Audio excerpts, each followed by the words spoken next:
हरियाणा में आम आदमी पार्टी के उपाध्यक्ष अनुराग ढांडा ने सोमवार को फतेहाबाद के रतिया और टोहाना में बाढ़ प्रभावित क्षेत्रों का दौरा किया और किसानों के साथ ही ग्रामीणों से भी बातचीत की।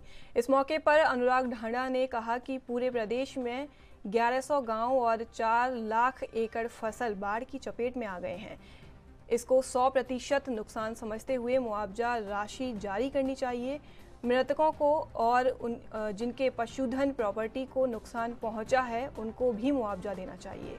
ये शर्मनाक है कि मुख्यमंत्री ने अभी तक किसी भी मुआवजे का ऐलान नहीं किया है। उन्होंने कहा कि मुख्यमंत्री खेतों में जाकर देखें तो पता चल जाएगा कि फसल कैसे उगती है। उन्होंने कहा कि पूरे प्रदेश में कहीं भी प्रशासनिक अधिकारी बाढ़ प्रभावित क्षेत्रों में नहीं पहुंचे हैं।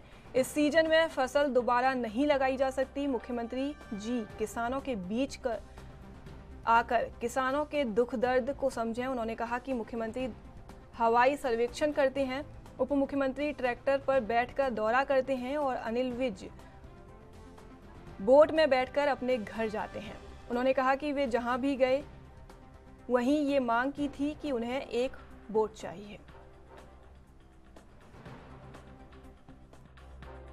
देखिए, मैं लगभग हर डिस्ट्रिक्ट में जाके आया हूँ जहाँ पे ये आपदा आई हुई है और जहाँ पे बहुत सारे किसानों की ज़मीन पे पानी फिर गया है पूरी तरह से। आज टोहाना, फतेहाबाद और रतिया के कई गाँव में जा कर के आया हूँ और गाँव में लोग स्ट्रगल कर रहे हैं इस चीज़ के लिए कि गाँव में पानी ना घुसे, बंदे बना रहे हैं अपने तरीके से। जितना प्रशासन का सहयोग होना चाहिए था, जितना प्रशासन की मौजूदगी होनी चाहिए थी, उस तरह की मौजूदगी नज़र नहीं आती। गांव के लोगों को जो चीज़ें चाहिए, कई जगह पे गांव के लोग एक नाव मांग रहे हैं बस, कि कोई छोटा मोटा उनका पशुधन है, कोई परिवार को निकालना है, कोई सामान निकालना है, उसके लिए बस एक गांव पे एक बोट दे दीजिए। सरकार वो भी देने में असमर्थ नज़र आ रही है। तो ऐसी स्थिति में लोगों को अपने हाल पे छोड़ दिया है। जो प्राकृतिक आपदा थी सो थी, उसके ऊपर सरकार की लापरवाही और सरकार की अनदेखी की वजह से बहुत ज़्यादा दुखी इस वक्त लोग हैं और लगभग 1150 गांव ऐसे हैं जो बाढ़ की चपेट में हरियाणा में इस वक्त हैं। लगभग 150 से ज़्यादा गांव ऐसे हैं जिनका पूरी तरह से जिला प्रशासन से संपर्क टूट गया है, जहां पे सड़क से आवाजाही नहीं हो सकती है। ऐसी जगहों पे प्रशासन को तुरंत अपने लोगों को भेजना चाहिए, विधायकों को, मंत्रियों को जाना चाहिए और वहां पे सारी व्यवस्था को सुनिश्चित करना चाहिए।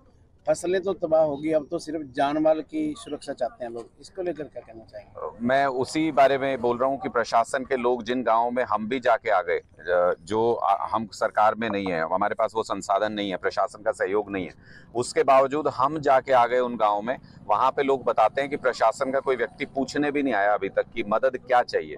कोई भी जरूरत हो सकती है ऐसी स्थिति में, जब लोगों के पास अपने संसाधन नहीं है, जब सारे खेत उनके डूब चुके हैं, जहाँ आने जाने का रास्ता नहीं है। ऐसे में किसी भी परिवार को किसी भी मदद की जरूरत हो सकती है, लेकिन उस मदद के बारे में प्रशासन के व्यक्ति पूछने ही नहीं जा रहे उनके बीच में, तो वो सहयोग और मदद करेंगे कैसे?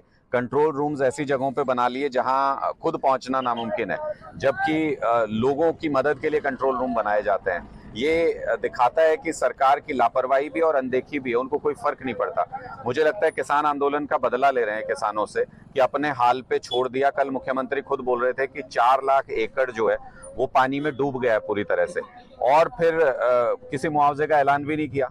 उस 4 लाख एकड़ के लिए 100% नुकसान के हिसाब से तुरंत मुआवजे का ऐलान करना चाहिए सरकार को, क्योंकि मुझे नहीं लगता ज्यादातर इलाकों में ये फसल लग नहीं पाएगी।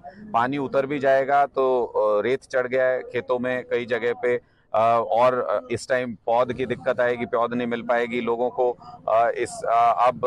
कई जगह पे पानी उतरने में समय लगेगा तो मौसम ही निकल जाएगा, तब तक सीजन निकल जाएगा। तो ये किसान के लिए सारी दुश्वारियां हैं और उधार लेके किसान अपनी खेती शुरू करता है। तो सरकार को इन पे ध्यान देके तुरंत मुआवजा देना चाहिए। दूसरी एक और महत्वपूर्ण बात जो मैं कहना चाहता हूँ कि सारी जगह पे, यमुना पे 7 जगह तटबंध टूटे, इसी तरह से घग्गर पे भी कई जगह तटबंध टूटे जिनकी वजह से गाँव में बाढ़ आई।